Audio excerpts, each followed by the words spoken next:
الذين آمنوا كتب عليكم الصيام كما كتب على الذين من قبلكم لعلكم تتقون. صلوات ارشاد فرمائیے.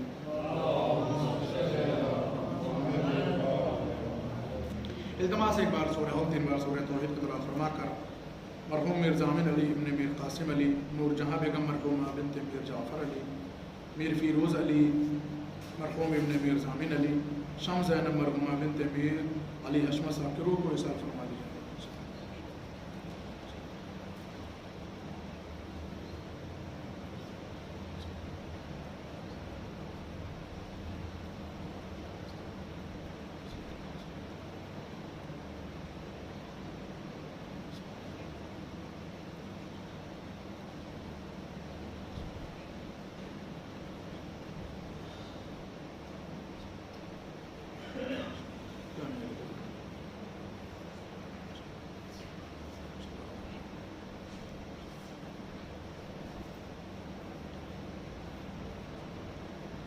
ایک اور صلوات پڑھیے محمد اور علی.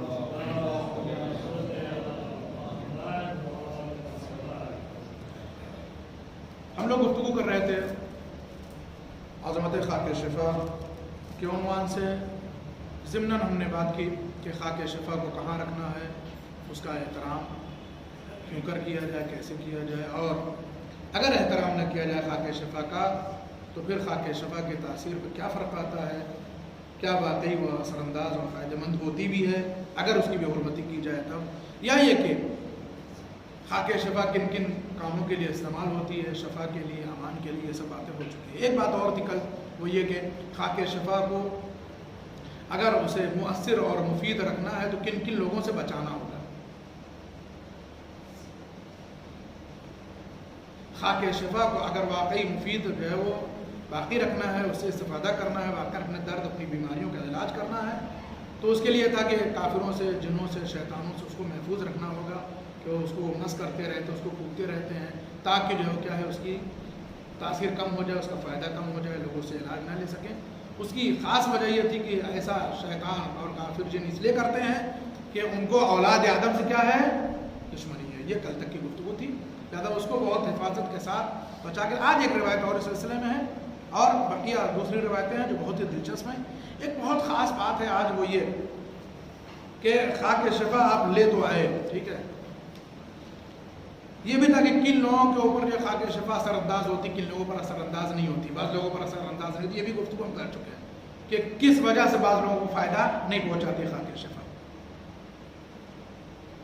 آج بہت خاص گفتگو ہے کہ مان لیجیے جو خاک شفا فراہم ہے، اصل تربت قبر امام حسین فراہم ہے، ہمارے پاس موجود ہے. خدا نخواستہ بیماری بھی ہے، پریشانی بھی ہے، درد بھی ہے، ہم کو ضرورت ہے استعمال کرنے کی. سب سے بڑا اور مہم سوال یہ ہے کہ اگر بیماری بھی ہے، مصیبت بھی ہے، درد بھی ہے، اور ہمارے پاس قبر امام حسین کی اصل خاک بھی موجود ہے، خاک مطہر جس کو تربت قبر امام حسین کہا جاتا ہے، تو سب سے بڑا سوال یہ ہے کہ کتنا کھائیں گے کہ شفا حاصل ہو، اس خاک سے کتنا استعمال کریں کہ ہمیں جو ہے وہ شفا حاصل ہو جائے. سب سے بڑا سوال ہے کہ کیا مان لیجیے ہمارے پاس ایک پوری مثلا ایک جگہ ہے، مثلا جو ہے وہ 100 گرام کی، اور خاک شفا اصل خاک شفا ہے، اور ہمیں بیماری ہے، خدا نخواستہ تکلیف ہے، تو کیا جو ہے وہ کیا ہے 100 گرام پوری کھا لینا ہے، یا پھر بھی کس حد تک کھائیں کہ ہم کو فائدہ پہنچائے گی. اس سلسلے میں بہت ہی خاص حدیث سنیے گا. سب سے پہلے یہ کہ جو ہے وہ کیا کرنا ہے جب یہ اصل خاک شفا ملے تو کیا کرنا ہے. جیسے کل ایک بات عرض کی تو اس میں سے آج ایک بات اور. ابو حمزہ صومالی یہ مخصوص صحابی ہیں جناب اور شاگرد جناب امام زین العابدین علیہ السلام. علیکم السلام. یہ کہتے ہیں کہ حضرت امام جعفر صادق علیہ السلام نے یہ ارشاد فرمایا ہے کہ جب تم خاک تربت حضرت امام حسین کو اٹھاؤ تو اس کے اوپر سورہ الحمد، سورہ قل اعوذ برب الفلق، سورہ قل اعوذ برب الناس، قل هو اللہ احد، سورہ قل یا ایھا الکافرون، اور سورہ انا انزلناہ اور سورہ یاسین کی تلاوت کرو. یہ کیوں پتہ ہے؟ وہ جو حدیث تھی کہ جب بھی خاک شفا پاؤ تو اس کو جو ہے کیا ہے شیطانوں سے، کافر جنوں سے محفوظ رکھو.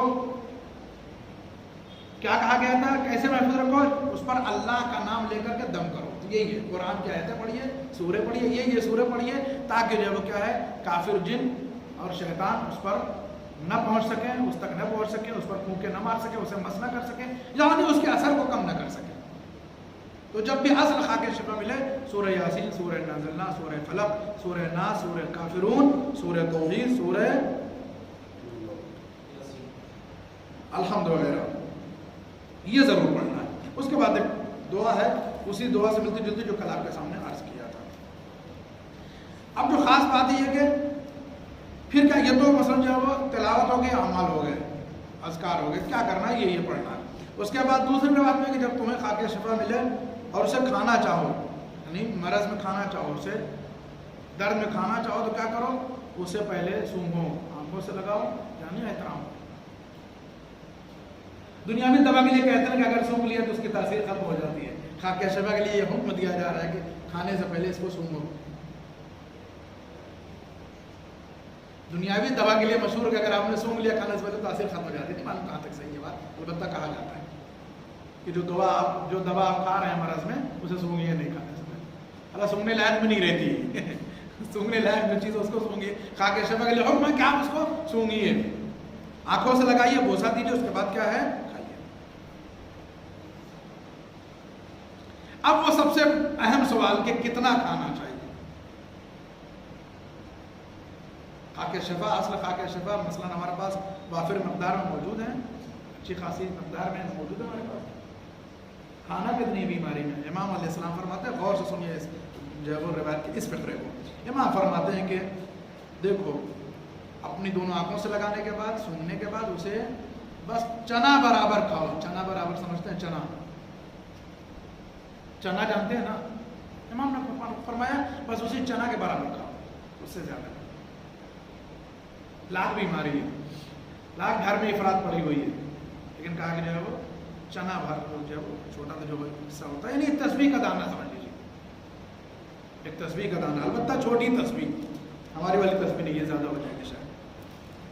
چھوٹی تسبیح جو عموماً ہوتی ہے چنا بھر کا، البتہ جو ہے وہ چنے سے بھرا جو دیسی چنا سمجھیے، وہ بڑا والا نہیں، کابلی وائٹ والا نہیں، جو کالا والا عام طور سے بلیک والا چلتا ہے، دیسی چنا وہی ہے، ٹھیک ہے۔ تو چنا بھر جو ہے کھانا ہے، نہیں تھوڑی سا کھانا ہے۔ اگر کسی نے زیادہ کھا لیا تو خوب غور سے سنیے، اللہ اکبر، عجب روایت ہے، اگر کسی نے اس سے زیادہ کھایا تو امام علیہ السلام فرماتے ہیں کہ چنا بھر سے زیادہ اگر کسی نے کھا لیا خاک شفا، امام فرماتے ہیں کہ وہ شخص ایسے ہے کہ گویا اس نے ہم اہل بیت کا گوشت کھایا ہے۔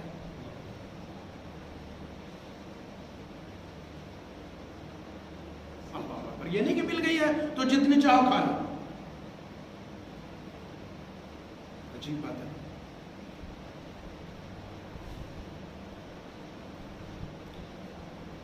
بہت ساری باتیں پتہ ہے روایت خود ہی کہہ دیتی ہے۔ خاک کی بات ہو رہی، خاک کی، کہ اگر خاک بھی کوئی ضرورت سے زیادہ کھائے تو گویا اس نے، امام فرماتے ہیں اہل بیت کا گوشت کھایا۔ سوچئے سیدھے سیدھے مال امام کھانے والوں کا حشر کیا ہوگا، وہ کیا کھا رہے ہوں گے۔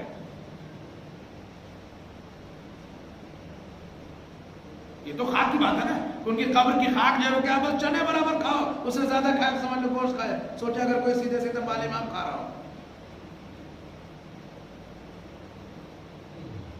ہندوستان بھر میں پھیلے ہوئے وقت چور و وقفور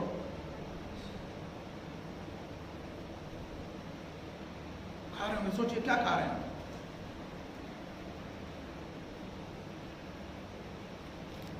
اور پھر اہل بیت کے چاہنے والے بھی ہیں، صلوات پڑھیے پر محمد اور آل محمد۔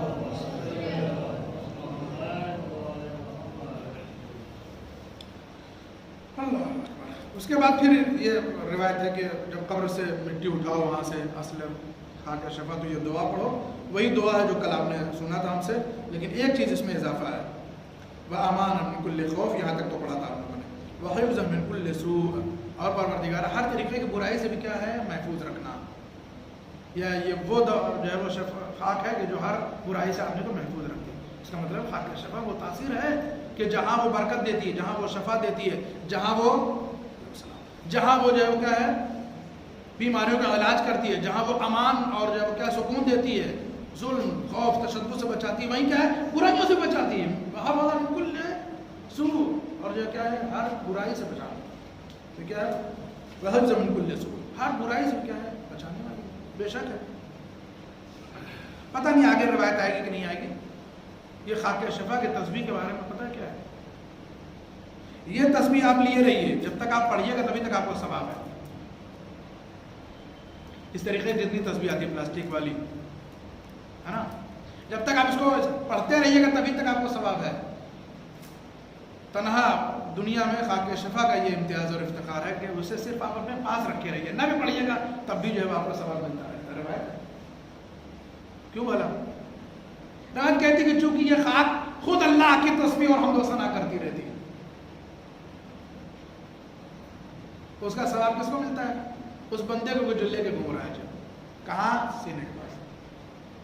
وہ بات یاد رہے کہ جو ہے وہ احترام کے ساتھ اپنے ساتھ رکھنا ہے. یعنی اگر خاک شفا کی تسبیح کسی کے پاس اور نہیں بھی پڑھ رہا ہے تب بھی اس کو ثواب ملتا رہے گا. اس لیے خود خاک شفا کیا ہے؟ تسبیح کر رہی ہے، احترام کر رہی ہے، خود ہی جو ہے اللہ کی جو ہے وہ تحمید و تمجید کرتی ہے، اس کا ثواب بندے کو ملتا رہتا ہے.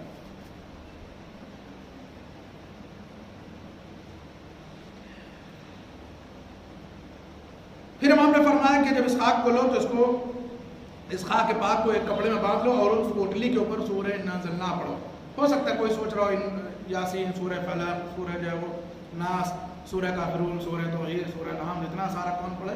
نہ فرماتے دوسری روایت میں کہ اگر اتنا نہیں پڑھ سکتے ہو تو کم از کم ایک سورہ قدر جو ہے اس کے اوپر ضرور پڑھ کے پھونک دو تاکہ جو ہے شیطان اور کافر جن وغیرہ اس کو مس نہ کرنے پائیں، اسے سونگنے نہ پائیں، تاکہ اس کی تاثیر نہ کم نہ پائے جو کل گفتگو تھی. اب صاحب خاک شفا مل گئی ہے، یوں ہی کوئی مذاق میں کھانا چاہے، یوں کوئی مذاق میں کھانا چاہے، بلا وجہ کھانا چاہے، نہیں مرض ہے نہیں بیماری کا مرض میں اور بیماری میں کھانے کے لیے نا خاک شفا، وہ بھی چنا برابر، اس سے زیادہ نہیں. اگر کوئی آدمی بیماری بھی نہیں ہے، خاک شفا مل گئی ہے، چاہے کھا لے، تب کیا حکم ہے؟ بیماری نہیں، خاک شفا مل گئی، یوں ہی کھانا چاہ رہا ہے. سنیے یہ بھی روایت اسی طریقے کی جیسے پہلے تھی. فرمایا کہ اگر کوئی آدمی شفا کے علاوہ کسی اور مقصد کے تحت کھائے خاک شفا کو، امام فرماتے ہیں گویا اس نے ہم اہل بیت کے گوشت کو کھایا ہے. نہیں کھانا، یعنی جب تک بیماری نہ ہو تب تک خاک شفا نہ کھائیے. یا یہ کہ جو ہے وہ ایک بیماری مستقل ہے، مثلا ایک آدمی کی شوگر جو ہے وہ کیا ہے کم نہیں ہو رہی، مثلا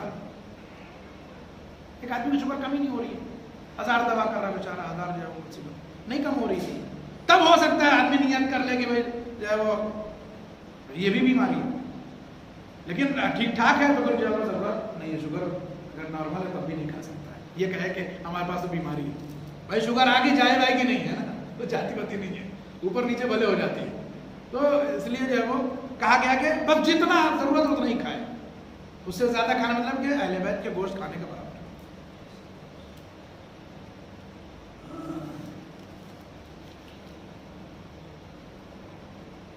کیسے کھائے گا؟ کہتے ہیں کہ اپنی بیماری کا نام لے، مجھے یہ بیماری ہے میں اس کے لیے کھا رہا ہوں، اس بیماری کا نام لے کر کے خاک شفا جو چنا برابر کھائے اور فوراً پانی پی، فوراً پانی پی. یہ والی جو بات ہے کہ بغیر جو ہے وہ بیماری کے کھانے میں جو ہے وہ قباحت ہے، منع کیا گیا، گویا ہم اہل بیت کا گوشت کھانے کے برابر ہے. یہ ان لوگوں کو ضرور سوچنا چاہیے کہ جن کے گھر میں سب جگہ ٹوٹ جاتی ہے. کئی بار ایسا ہوتا ہے تسبیح ٹوٹ جاتی ہے، سب جگہ ٹوٹ جاتی ہے، بچے گرا دیتے ہیں نا، کچھ بھی ہمارے ہاتھ سے ٹوٹ کے گر جاتی ہے، تو سوچتا ہے یار کیا کریں، اسے فوراً کھا لیتے ہیں. پھر کیا کریں گے اس کو؟ ابھی ٹوٹ گئی ہے، یہ پاؤڈر ہو گئی، کہاں کیا کریں گے اس کو، کہاں لے جائیں گے اس کو؟ اگر آپ جو ہے وہ سلیقے سے کسی جو ہے وہ چھوٹے کپڑے میں، کسی صاف ستھرے جو ہے وہ کاغذ میں، کسی جو ہے وہ صاف ستھری اور پاک پلاسٹک میں اگر اس کو رکھ سکتے ہیں رکھ دیجیے، قرآن کے اندر رکھ دیجیے، رحل کے پاس رکھ دیجیے. نہیں رکھ سکتے ہیں لے جائیے کسی دن جو ہے وہ دریا میں، دور ڈالیے دریا میں تاکہ وہ جلدی سے دریا. بہت دفعہ ایسا ہوتا ہے، بہت سارے لوگ شاید ہمارے سامعین و ناظرین بھی یہ چیز اس کی بھی تائید کریں کہ وہ لوگ بھی کرتے ہوں گے کہ خاک شفا کے جگہ ٹوٹ گئی گر کے ہاتھ سمجھ رہا پاؤڈر ہو گیا تھوڑا سا، یا تصویر ٹوٹ گئی بچے نے توڑ دیا، کیا ہے کہ اس کو کھا لیں؟ نہیں کھائیے نہیں، اس حدیث کے عنوان سے تو آپ نہیں کھا سکتے. اسے لے جائیے مثلا جو ہے وہ کسی پاک جگہ پر اسے بہا دیجیے، جو اسے سلیقے سے رکھ دیجیے کہ جب اس کی بے ادبی نہ ہو.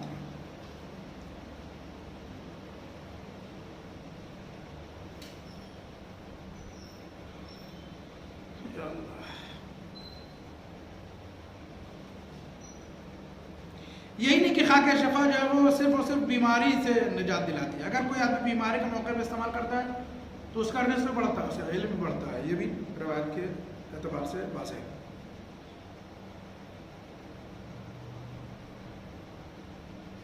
حضرت امام موسیٰ کاظم علیہ السلام سے منقول ہے کہ فرمایا کہ جب میت کو دفن کرو, یہ آپ لوگ کرتے بھی ہیں, اس کے منہ کے برابر کربلا کی مٹی کی ایک سجدگاہ رکھ دیا کرو. یہ ہوتا بھی ہے. یہ جو قبر میں مٹی کا ڈھیلا لگاتے ہیں, اس کو نہ لگا کر کے جو کیا کریں, خاک شفا کی ایک سجدگاہ جیسے وہ موٹی سی ہے, یا 2 سجدگاہ کو مثلا ایک کر کے کسی طرح سے وہ رخسارے پر, سارے کے نیچے جو ہے وہ رکھ دیا جائے. عام طور سے لوگ کیا کرتے ہیں کہ ہمیں قبر کی مٹی کو اٹھا کر ڈھیلا رکھ دیا, خاک شفا رکھی. ویسے بھی خاک شفا اوپر رکھی جاتی ہے. ایک اور حدیث پڑھ لیجئے, دوسری حدیث میں فرمایا انہی حضرت نے, یعنی ساتویں امام نے, کہ مومن کے پاس یہ 5 چیزیں ضرور رہنی چاہیے. پہلے مسواک جانتے ہیں نا, جو آج برش ہو گیا. مسواک پہلے ہوتی تھی جو وہ نیم کے پیڑ کی, اب تو اور دوسرے پیڑوں کی بھی آنے لگی. ہمارے یہاں سے یہ سب چیزیں ختم ہیں, سنیوں نے بھی برقرار رکھی ہوں. کیا وہ دوسری مسواک آ کے بکتی بھی ہے دکان, وہ کس چیز کی ہوتی نہیں بات, کسی چیز کی ہوتی ہے. وہ لوگ جو ہے وہ ہر صبح و شام نماز سے پہلے مسواک کر کے نماز پڑھنے کے لیے, وضو کرنے کے لیے بہت ساری حدیثیں موجود ہیں اور ثواب موجود ہیں. تو کہا کہ مومن کے پاس یہ 5 چیزیں ضرور ہونی چاہیے. پہلے مسواک, دوسرے کنگھا یا کنگھی, مسواک, کنگھی. جانماز, اپنا سب کا الگ جانماز ہونا چاہیے, صرف مسجد میں نہیں, گھر میں بھی سب کا جانماز ہونا چاہیے. خاک شفا کی تسبیح کتنے دانوں کی بولیے؟ 101 یا 100 34. خاک شفا کے لیے صرف 34, جیسے یہ ہے صرف 34. پڑھیں گے کیسے اس کو؟ ویسے جیسے اس کو پڑھتے ہیں 100 والی کو, ویسے اس کو بھی 34 33 پڑھ لیں. لیکن 33 دانوں کے لیے لکھا ہے کہ جو ہے وہ امام نے فرمایا کہ کیا کیا چیزیں ہونی چاہیے؟ کنگھی, مسواک, جانماز, خاک شفا کی تسبیح, وہ بھی 34 دانوں کی, یعنی یہ والی, لیکن خاک شفا کی ہوئی تو پلاسٹک کی. اور آخری چیز عقیق کی انگوٹھی, یہ سب کے پاس ہونی چاہیے.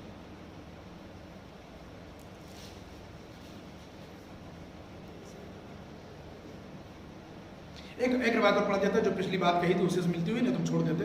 اب اسی سے اور بات کریں گے, ٹھیک ہے, انگوٹھی کے سلسلے بات تمام ہو جائے. حضرت امام جعفر صادق علیہ السلام سے منقول ہے کہ جو شخص خاک شفا کی تسبیح اپنے ہاتھ میں رکھ کے فائدہ کیا جاتا ہے, امام فرماتے ہیں کہ اگر ایک بار استغفار کرے گا تو 70 بار استغفار کا ثواب اسے ملے گا. ایک بار اگر کسی نے خاک شفا کی تسبیح ہاتھ میں لی اور ایک بار کہا استغفر اللہ ربی واتوب الیہ, شریعت کہتی ہے کہ اس کو 70 بار استغفر اللہ ربی واتوب الیہ کہنے کا ثواب ملے گا.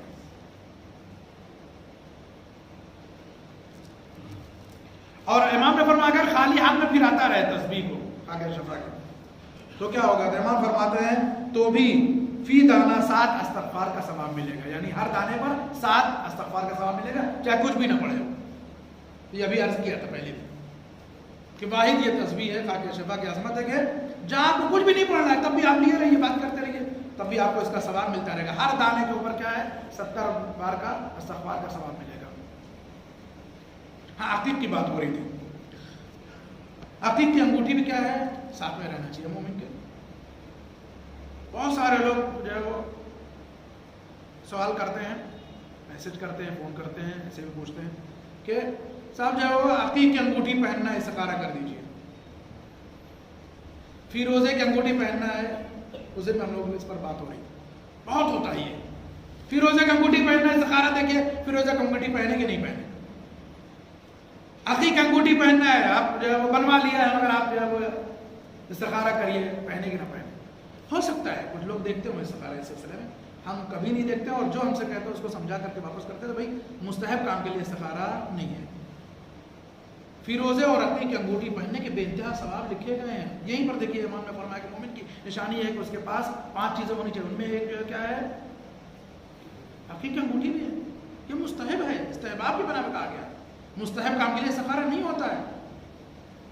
آپ نافلہ نماز پڑھنے کے لیے تو استخارہ نہیں کرتے ہیں نا. آپ صدقہ نکالنے کے لیے تو استخارہ نہیں کرتے ہو نا. کرتے ہیں نہیں. آپ کو زیارت عاشورہ پڑھنا, آپ اس کے لیے استخارہ تو نہیں کرتے ہیں نا.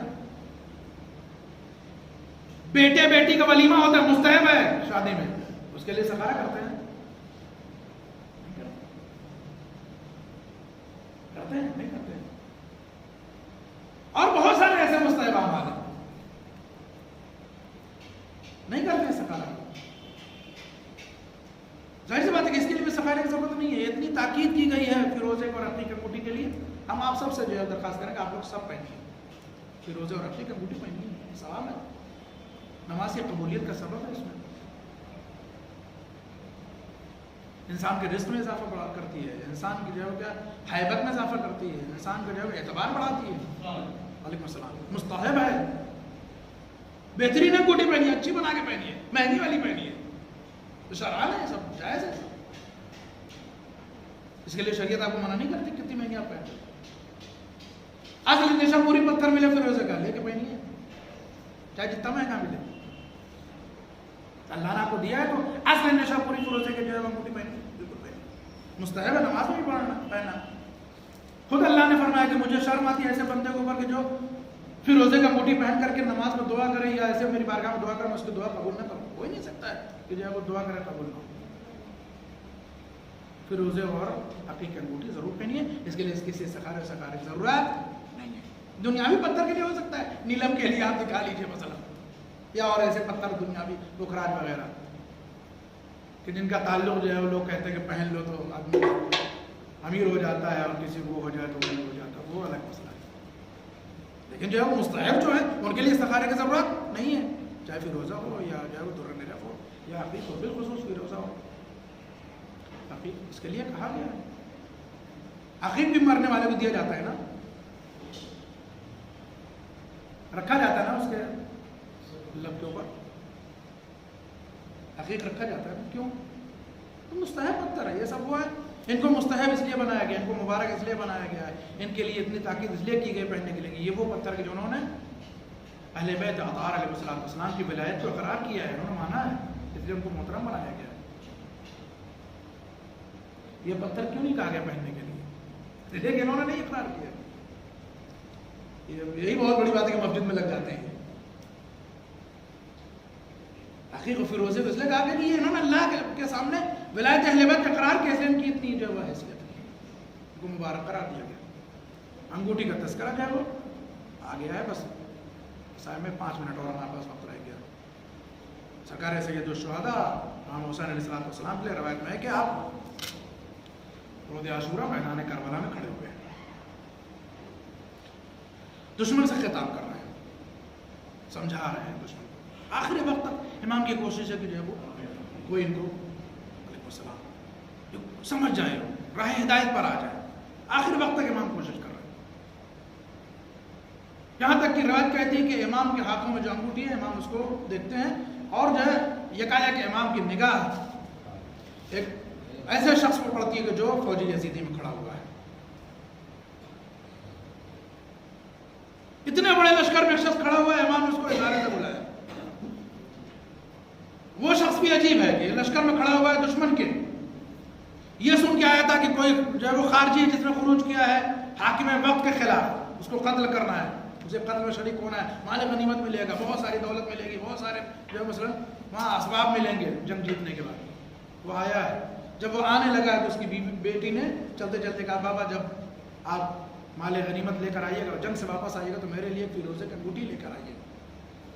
یہ شخص جو ہے وہ کیا ہے, بیچ میں کھڑا ہوا ہے, امام کو دیکھ رہا ہے, لیکن عالم یہ ہے کہ امام کو دیکھتا جاتا ہے, روتا چلا جاتا ہے, سوچ رہا ہے یہ ایسا شریف آدمی, ایسا نورانی چہرے والا آدمی, یقیناً یہ کسی بھلے گھرانے کا معلوم ہوتا ہے, یقیناً یہ کسی قائد گھرانے کا معلوم ہوتا ہے, یہ خارجی تو نہیں ہو سکتا ہے,